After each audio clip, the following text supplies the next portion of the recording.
It's been a few days since the June 2024 Nintendo Direct, and it's with these directs that prove time and time again why the Nintendo Switch is the top console in this generation. Let's talk about it and its future impact. What is good, y'all? It is the Young King Ken, and today I'm going to discuss my reaction from the June 2024 Direct and the impact that the games announced could have and what we can speculate from there. While I do discussions like these and discussions with the other console sellers, I do anime discussions, skits, live streams, and much more in the channel. So after watching this, go check out some of my other vids, and I greatly appreciate if you subscribed as well. So comment below your thoughts about the Nintendo Direct, and without further ado, let's get into this. Going into this Direct, I didn't have the highest of expectations despite my last prediction video, since I figured this was going to be the final hurrah before the Switch successor, but this still managed to exceed my expectations with insanity. Like, there were some game trailers left and right. I believe over 30 games were announced. So of course I'll briefly go over some of the ones I was most excited about, but I won't get over them all. So I'll just start out with Mario and Luigi Brothership, in which how the heck Nintendo just dropped the Paper Mario remaster and the Super Mario RPG remaster earlier, and now we have another RPG from the Mario universe, and the footage looks insanely fun with all the stuff that you can do with this. Speaking of fun stuff, Donkey Kong Country returns from the Wii to Switch in HD.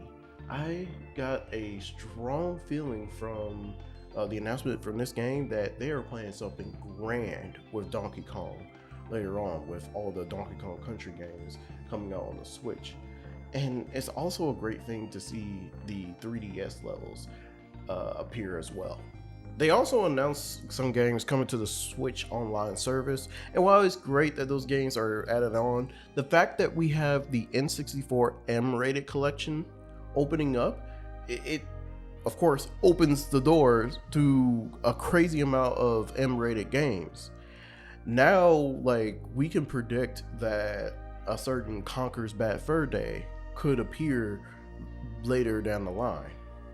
The Marvel vs. Capcom Fighting Collection was cool, and I later found out that this will be releasing on other consoles as well, and I will definitely be picking this one up, especially for Marvel vs. Capcom 2, arguably one of the greatest fighting games ever made. Just imagine the amount of people that pick up this classic for the first time, and the potential for play at the various fighting game tournaments across the country. It's going to be great. Was it just me, or was I a bit concerned once I saw the Super in Super Mario Party Jamboree? Because I was thinking that this would be Joy-Con only. I later found out that most of the game could be played without it, but Joy-Cons are still needed in some of the mini games. I mean, other than that, what was insane? 5 unique boards, 2 more from the N64 trilogy, with an influx of new and innovative mini games, and about, what was it, 100 of them? And you could play up to 20 players online, which is crazy. This is definitely a step up from the original Super Mario Party, and I'm excited for when this comes out in October. But what I'm even more excited for is The Legend of Zelda Echoes of Wisdom. The fact that this features Zelda as the main character is actually pretty cool. I mean, they could have done a Legend of Link, but that might be a video for another time. And Zelda's primary gimmick is the Echo, in which she can duplicate objects and enemies. Like, this game really pushes the puzzle element of the traditional Zelda formula to a whole new level. And the fun thing about this is, we'll be able to get our hands on this in less than 3 months. And what else is insane is the closing announcement of the Direct, which was Metroid Prime 4 Beyond. The trailer looked incredible, and though I've never played any of the Prime games, it has motivated me to pick up the remaster and give it a try before this game comes out in 2025. Honestly, I believe that this game gave me the impression that as massive of a game that we expect this to be, I feel like this could be one of the major titles showed off for the Switch's successor. Yes, they mentioned in the announcement for this direct that no mention of said Switch successor will be announced, but that statement does not mean that games could be shown early for this. This looks like the type of game that will show off the graphical capabilities that a newer console can withstand. So yeah, this was a great direct overall, and the impact that this direct will have will be great on the industry.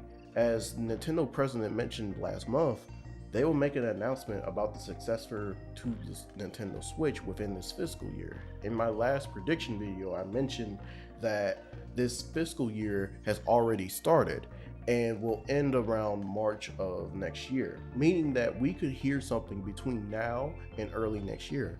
My prediction is that they make the announcement around September, October, where a fall direct would normally happen, and drop the console around March. It makes sense as this gives Metroid Prime 4 Beyond around 9 months to be promoted and marketed before its grand release. I feel as we grow closer to the holidays, we'll learn more about what games we could see, including Mario's next 3D platforming adventure or Mario Kart 9, in which I made a video about the features I would like to see in the next installment. So, what games are you hyped about from this direct? Comment below. Thank you for watching. I do a variety of content on the channel, including discussions on gaming in general, as well as anime discussions, live streams, skits, and much more. So if you like the video, please hit that like and subscribe to be a part of the kingdom, and don't forget to hit that bell. And until the next video, I will need y'all to keep our kingdom seasoned. Y'all.